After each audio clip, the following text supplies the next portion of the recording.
Leitura do livro A Imagem Sobrevivente, História da Arte e Tempo dos Fantasmas, segundo Aby Warburg, por George G. Huberman, editora Contraponto, edição 2013. Coleção Artifício. Capítulo 1. A Imagem Fantasma, Sobrevivência das Formas e Impurezas do Tempo. Item 1. A arte morre, a arte renasce. A história recomeça. De Vasari a Winckelmann. Item dividido em 3 vídeos. O primeiro vídeo, da página 13 a 16. Podemos perguntar-nos se a história da arte, a ordem do discurso assim denominado, como destaque a expressão em alemão que define esse conceito. Eu não vou ler porque não conheço o idioma e peço desculpas por isso. Realmente nasceu um dia, digamos, pelo menos, que ela nunca nasceu uma só vez. Em uma ou até 2 ocasiões que marcassem datas de nascimento, ou pontos identificáveis no contínuo cronológico. Por trás do ano 77 e da epístola dedicatória da História Natural de Plínio, o velho já se perfila, como sabemos, toda uma tradição historiográfica grega. Nota 1 será lida no final do capítulo. Por trás do ano de 1550 e da dedicatória das vidas de Vasari, perfilam-se também e sedimenta-se toda uma tradição de crônicas ou elogios compostos para os uomini illustri de cidades como Florença. Nota 2. Arriscamos isso. O discurso histórico não nasce nunca, sempre recomeça. Constatamos isto. A história da arte, a disciplina assim denominada, recomeça vez após outra. Toda vez, ao que parece, que seu próprio objeto é vivenciado como morto e como renascendo. Foi exatamente o que se passou no século XVI, quando Vasari baseou toda a sua empreitada histórica e estética na constatação de uma morte da arte antiga. Voracità del tempo, escreveu ele no proeme de seu livro, antes de apontar a Idade Média, como a grande culpada por esse processo de esquecimento.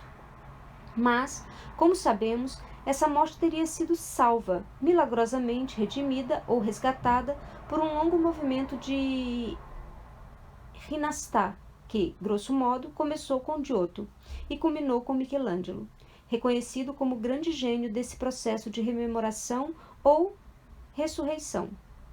Nota 3. A partir desse renascimento, ele próprio surgido de um luto, parece ter podido existir algo a que se chama história da arte, conforme figura 1, disponível no vídeo. 2 séculos depois, tudo recomeçou, com algumas diferenças substanciais, é claro, num contexto que já não era o do renascimento humanista, mas o da restauração neoclássica. Winckelmann inventou a história da arte, conforme figura 2. Entenda-se a história da arte no sentido moderno da palavra história, a história da arte como proveniente dessa era das luzes, e logo depois da era dos grandes sistemas.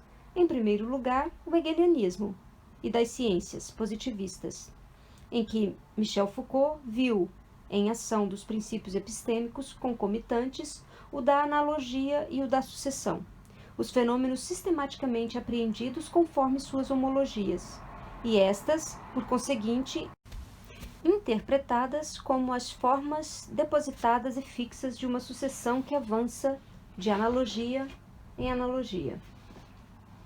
Nota 5. Winckelmann, que infelizmente Foucault não comenta, representaria no campo da cultura e da beleza a virada epistemológica de um pensamento sobre a arte para a era autêntica, já científica, da história. Nota 6.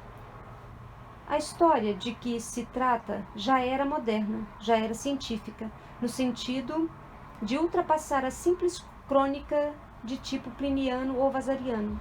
Visava algo mais fundamental que Quatremer de Quincy viria a descrever, bem em seu elogio a Winckelmann, como uma das análises dos tempos. Citação. Nesta página, há uma gravura de George Vasari, prancha do frontispício de Levit de Pou Ancelit, Pittore, Succutore e Architecture, Florença, 1568, uma xilogravura, na verdade, que destaca detalhes do trabalho.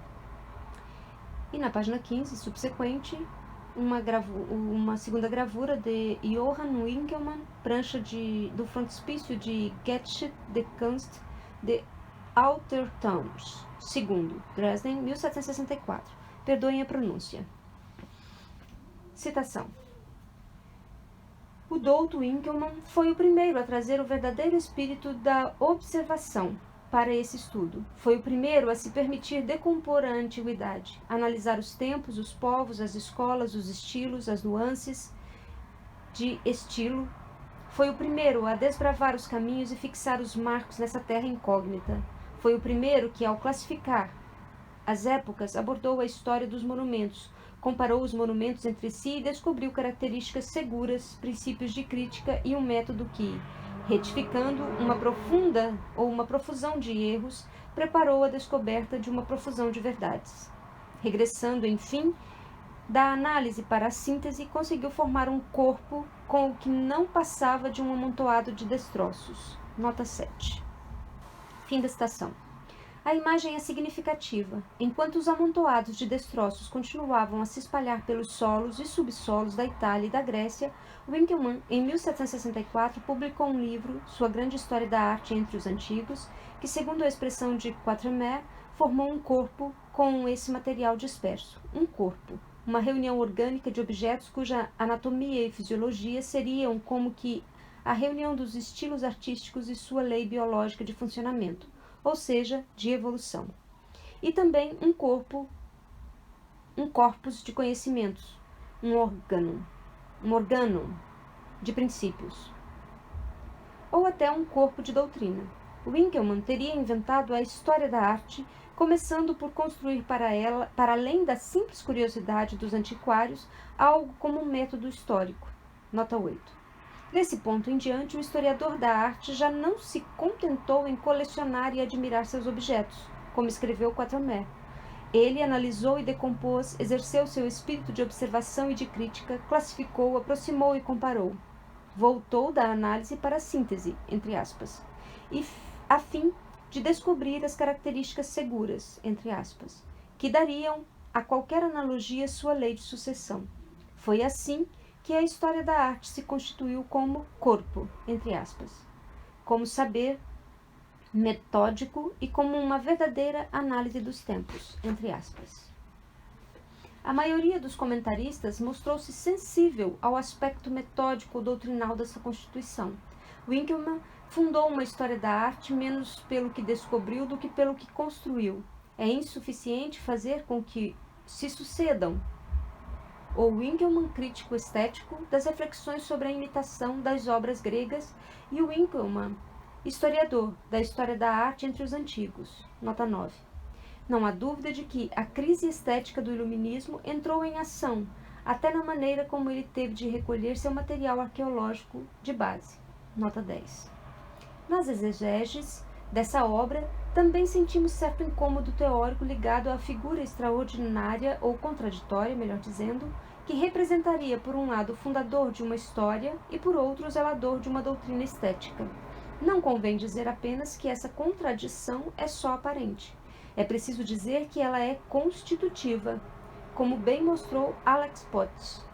A história da arte entre os antigos fundou a perspectiva moderna do conhecimento sobre as artes visuais por meio de uma série de paradoxos em que, constantemente, a posição histórica é tecida por postulados eternos, ou, inversamente, em que as concepções gerais são abaladas por sua própria historicização. Nota 12. Longe de deslegitimar a iniciativa histórica instaurada, nisso só um historiador positivista ou ingênuo acreditaria, imaginando uma história que extraísse seus pressupostos apenas de seus próprios objetos de estudo, essas contradições fundaram-na literalmente. Como compreender essa trama de paradoxos? Parece-me insuficiente ou até impossível separar em Winkelmann níveis de inteligibilidade, tão diferentes que viessem a formar, no fim, uma grande polaridade contraditória. De um lado, a doutrina estética, a norma intemporal, de outro, a prática histórica, a análise dos tempos. Essa divisão, tomada ao pé da letra, acabaria tornando incompreensível a própria expressão história da arte. Pelo menos, é sensível o caráter eminentemente problemático dessa expressão. Que concepção da arte ela admite que se faça história? E que concepção da história ela admite que apliquemos às obras de arte? Trata-se de um problema árduo, porque tudo se sustenta porque uma tomada de posição quanto a um único elemento incita a uma tomada de posição quanto a todos os demais. Não há história da arte sem uma filosofia da história, ainda que espontânea, impensada, e sem uma escolha de modelos temporais. Não há história da arte sem uma filosofia da arte e sem uma escolha de modelos estéticos. Há que se tentar identificar de que modo, em Winckelmann, esses dois tipos de modelos trabalham juntos. O que talvez seja um modo de vir a compreender melhor a dedicatória colocada no final do prólogo da História da Arte entre os Antigos. Esta história da arte eu a dedico à arte e ao tempo, entre aspas, cujo caráter quase tautológico preserva aos olhos do leitor uma espécie de mistério. Nota 13. Continuaremos no próximo vídeo, a partir da página 17. Obrigada, até lá.